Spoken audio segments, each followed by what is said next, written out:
Арыс қаласында қауырт жұмыс әлде жалғасып жатыр. Бірқатар еріктілер тобы 40 градус ыстықта неше күннен бері тынбай еңбек етуде.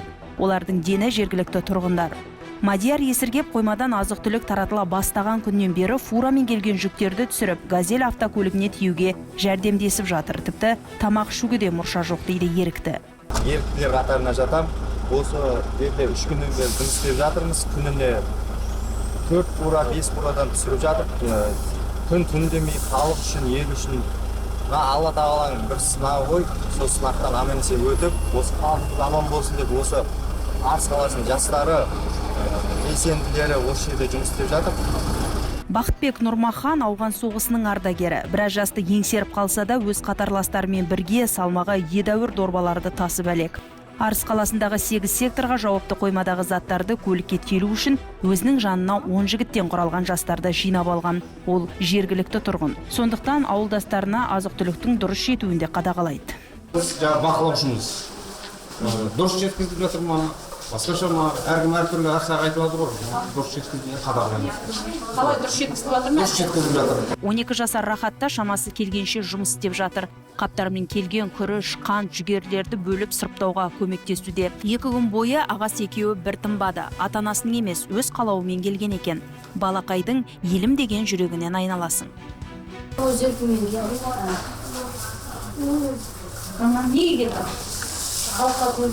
Бұлардың барлығы әр облыс пен қалалардан келіп жатқан тонна азық-түлікті түсіріп сұрыптауға атсалысып жатқандар. Олар істегенін міндетсініп, тіпті тамақ ішпедік демейді. Бір ойлағандары жерлестеріне кішкентай да болса қол ұшын беру.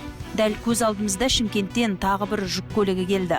Оны бастаушы қаршадай бой жеткен. 10 жылдан бері еріктілер қатарына қосылған ол бүгінде біраз адамды қасына жинап алған. Арыстағы оқыс оқиғаны естіген күннен қаражат жинай бастапты. Миллионға жуықтаған ақшаға тізім бойынша арыстықтардың қажеттілігін алып келген. Әлеуметтік желілер арқылы біз тараттық ақпаратты. Соның барлығын әлеуметтік желілер арқылы халықтың ақшасы қайда кетіп жатыр, оның бәрін түсіндіріп, көрсетіп отырмыз.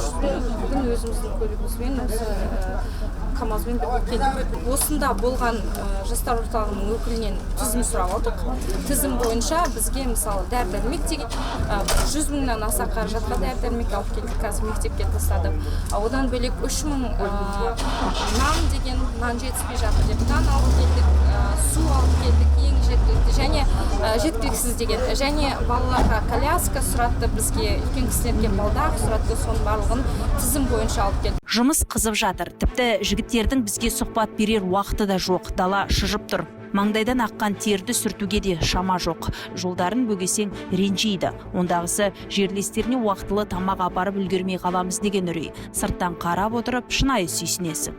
Қазір үйде ешкім отырып қақысы жоқ, өйткені қазір халық осыны зардап шегіп отырғанда қалай отырасың? Өз жеріміз, туған жеріміз, бауырларымыз бөтен ешкім жоқ. Үйде строительдерім бар еді, әйелімді бригадир қалдырып кеттім, кәдімгі дамыл жоқ. Қарай тұрмын, яқты бұдан да зор болып жатыр.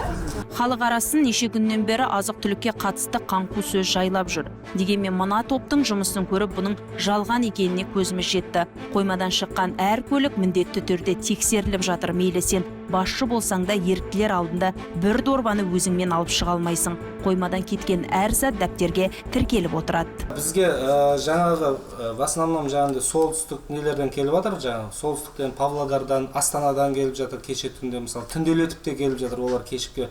Біз барлығын дер кезінде қабылдап, әрқайсының өзінің складқа бөлеміз.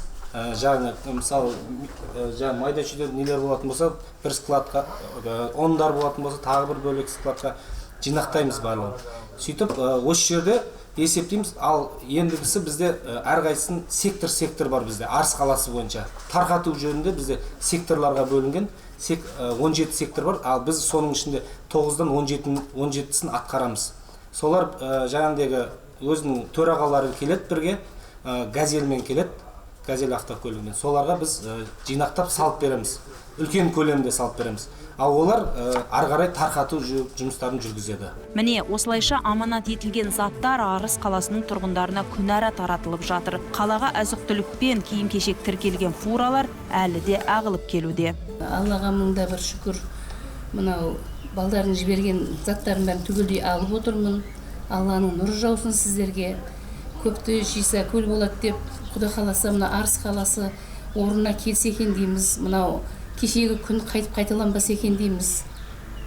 Кеше ғана көшесін төрт аяқтылар жағалап жүрген арыс қайта жандана бастады. 17 облыс, қалалар мен аудандардан келген бригадалар үйлерді қалпына келтіріп жанталасып жатса, өзгелері тамақ тасып әлек. Әр қайсысының өз міндеті бар. Бір қуантарлығы бейжай отырған адам жоқ. Бәрінің мақсаты барынша жерлестеріне қызмет ету. Өйткені барша Қазақстан арыстықтармен бірге.